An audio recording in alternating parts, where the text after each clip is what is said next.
The most effective control technique deployed by the American media is to distract the audience. This is very easy to do because everyone takes the bait.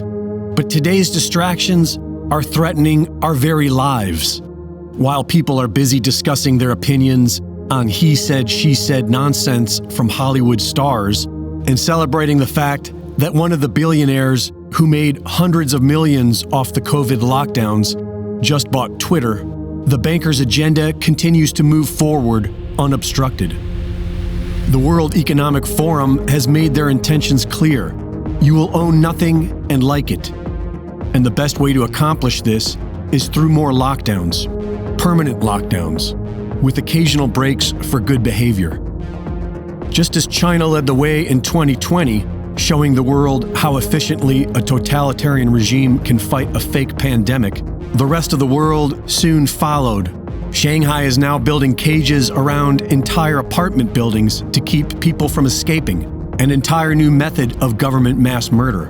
America's version will be so much more cozy. World nations are beginning to adopt the carbon tax and cutting off the fuel supply, while announcing massive fuel shortages.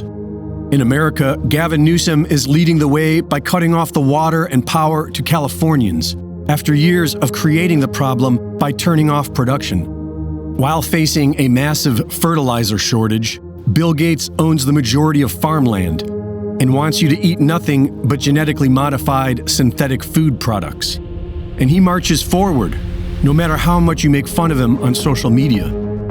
And while we face an immediate shortage of fresh foods and staple items, over a dozen food processing plants have been destroyed in recent weeks. It may not be possible to see the entire picture from the level where we are at, but they are going to shut us down again. The very systems of government we believed were put in place to serve us are being used to kill us by billionaires and banks while they maximize their own profits. That much is clear. And as far as the ones perpetrating this human liquidation, what they can clearly see is that we will obey. We will put the mask on when we are told, and we will take it off when we are told. And we will celebrate that as a victory. They know that we will ignore their destruction of America so long as they feed us distractions to ruminate over on social media, just as they are doing right now.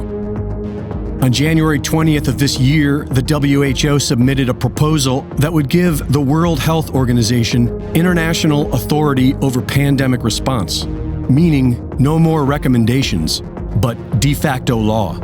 This proposal has been fast-tracked by Washington for consideration at the World Health Assembly this May. They want to make you stay inside your home and die quietly, peacefully, where no one notices. Many of you may doubt that they will get away with any of this, but our actions say differently. Our actions suggest that they can do it again, and so long as we have a voice on Twitter, once we are locked down in our homes again, we can complain of the food shortages, the rolling blackouts, and the cyber attacks.